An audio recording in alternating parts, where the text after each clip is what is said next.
안녕하세요. 주치영입니다. 자폐 아이들이 많은 문제를 가지고 있습니다. 그 중에 저는 언어 문제가 가장 중요하다고 생각하거든요. 잘 생각해 보시면 자폐 아이들 중에 말을 잘하는 아이들도 있죠. 말을 이상하게 하고 발음도 이상하고 반복적으로 이야기하고 로봇같이 애정한 톤으로 얘기하고 이런 아이들도 많이 있습니다. 그리고 어떤 아이들은 말을 못하는 자폐 아이들도 있습니다. 이 차이가 뭘까요? 왜 같은 자폐 스펙트럼으로 진단받았는데 이렇게 차이가 나는 걸까요? 언어 발달 과정을 간략하게 살펴보겠습니다. 아이들마다 시기는 조금씩 다르겠지만 아이가 태어나서 6개월 정도가 되면 옹알이를 시작한다고 합니다. 그리고 엄마, 아빠 발음을 모방을 합니다. 이 발음을 모방한다는 거 굉장히 중요합니다. 그리고 12개월 정도가 되게 되면 낱말을 말하게 되고 18개월 정도 됐을 때 50개의 단어 정도 엄마, 맘마, 물 이런 식으로 해가지고 50개 정도를 말하게 되고 그리고 24개월 정도 되게 되면 엄마, 맘마 이런 식으로 해가지고 두 단어를 조합해가지고 사용할 수 있다고 얘기를 합니다. 그리고 36개월 정도 되면 주어, 동사, 목적어를 사용해서 하나의 문장을 만들 수 있다고 합니다. 보통 이 단계를 거쳐가지고 언어 발달이 이루어진다고 전문가들은 얘기를 합니다. 제가 지금까지 많은 자폐 아이들을 상담을 해보고 검사를 해보게 되면 이 아이들이 100% 다 귀에 문제가 있다고 생각하거든요. 운이 나쁘게 귀에 문제가 생겨가지고 말소리를 잘 못 듣고 그 말소리를 왜곡해서 듣기 때문에 언어가 늘지 않았다고 생각합니다. 근데 이 귀의 문제가 언제 발생했는지 이 시기가 가장 중요한 것 같습니다. 이 중증 자폐는 적어도 12개월 이 사이에 어떤 귀의 문제가 발생한 것 같거든요. 이 앞으로 갈수록 점점점 더 중증이고 말을 전혀 못하는 무발화 상태인 것 같고요. 그리고 말 어느 정도 하는 애들은 적어도 24개월 이 안에서 문제가 생긴 것 같습니다. 24개월 더 앞쪽으로 갈수록 기능은 조금 더 좋아지는 것 같습니다. 그리고 고기능 자폐는 이 정도에서 36개월 지나가지고 귀에 좀 심한 손상이 일어나면서 그 다음부터 소리를 제대로 못 듣기 때문에 언어 발달이 안 된 것 같다고 생각합니다. 그 아이들은 훨씬 더 5살, 6살 이때 귀에 문제가 생겨가지고 소리를 많이 놓치면서 이제 문제가 생긴다고 생각합니다. 이 아이들의 귀에서 어떤 문제가 일어나고 있었던 걸까요? 보통 귀는 외위와 중위와 내위 세 부분을 나눌 수 있습니다. 귀 바깥쪽에서부터 진동이 공기전도를 통해서 들려오게 되면 고막이 감지가 되고 고막이 감지된 진동이 망치뼈와 모르뼈와 등자뼈를 통해 가지고 이 난원창을 때리게 됩니다. 진동 소리가. 그렇게 되면 여기에 꽉 차 있는 림프액들이 자극을 받아가지고 단폐기관 안에 있는 유모세포를 자극합니다. 이 유모세포는 진동을 전기 신호로 바꿔줘가지고 청신경을 통해 가지고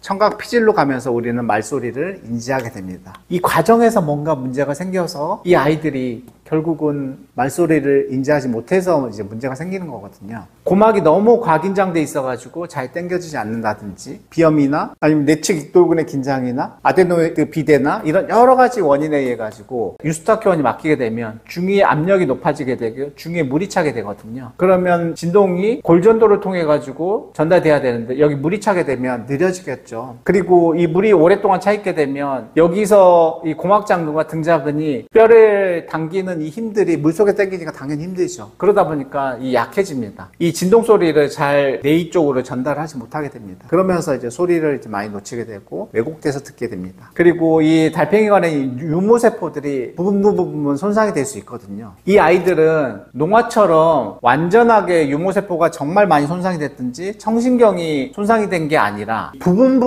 유모세포가 손상이 돼 있기 때문에 특정한 소리들을 놓치는 것 같습니다. 우리가 라디오를 들을 때 라디오가 방송국의 주파수 잘 안 맞으면 끊기듯이 들리듯이 이 아이들은 그렇게 들릴 가능성이 되게 많습니다. 언어 발달의 시작은 발음의 모방이거든요. 발음의 모방이라는 거는 내 귀를 통해서 들어온 소리가 제대로 잘 들어왔을 때 과정을 통해서 청신경을 통해서 피질까지 정확히 반복적으로 계속 들어왔을 때 우리는 그 소리를 기억하게 되고 그 소리와 시각적 이미지를 결합하게 됩니다. 후각적 이미지, 미각적 이미지, 촉각적 이미지를 결합하면서 우리는 단기 기억이 장기 기억으로 넘어가거든요. 예를 들어 사과를 떠올리게 되면 사과의 빨간색 형태의 이미지만 떠올리는 게 아니라 아삭거리는 소리, 단맛, 그리고 껍질의 매끈한 느낌들, 다중감각의 형태로 우리는 기억하게 됩니다. 귀에서 있는 이 청각적인 이미지가 빠져버리게 되면 단기기억이 장기기억으로 넘어갈 가능성이 떨어지거든요. 인지는 당연히 떨어지겠죠. 청각이고 귀의 구조적인 문제 때문에 저는 시작됐고 계속 진행 중이라고 생각합니다. 귀의 문제는 우선적으로 세 가지를 해결합니다. 분명히 귀의 구조적인 문제에 영향을 주는 요인들이 있겠죠. 출산 때 맞는 약물이나 백신이나 항생제나 해열제나 다양한 이런 약물들, 그리고 뭐 미세플라스틱, 미세먼지, 중금속들, 뭔가 내 몸에 염증을 일으키고 이런 기능들을 떨어뜨린 요인들이 반드시 있을 겁니다. 이런 것들을 찾아서 해독을 하게 되고, 그리고 이 구조가 이렇게 약하게 되면 무조건 긴장을 하게 돼 있거든요. 긴장을 하게 되면 그쪽으로 순환이 되지 않기 때문에 자꾸 예민해지게 되고 단단해집니다. 귀 주위, 귀 안쪽까지 자꾸 풀어가지고 이쪽으로 이제 순환이 잘 되게 만들어주고, 세 번째는 이 약해진 고막장근과 등작은 훈련을 시켜줘야 되거든요. 그거는 가장 좋은 게 저는 토마티스 요법이라고 생각합니다. 그리고 이 유무세포의 손상된 부분들은 톡스업이라는 프로그램을 통해서 어느 정도 회복시킬 수 있습니다. 귀가 좋아지게 되면 언어가 늘게 되고, 언어가 늘게 되면 인지가 올라가게 되고, 사람들과 소통이 되니까 사회성이 좋아지게 되고, 그러면 자폐를 개선할 수 있습니다.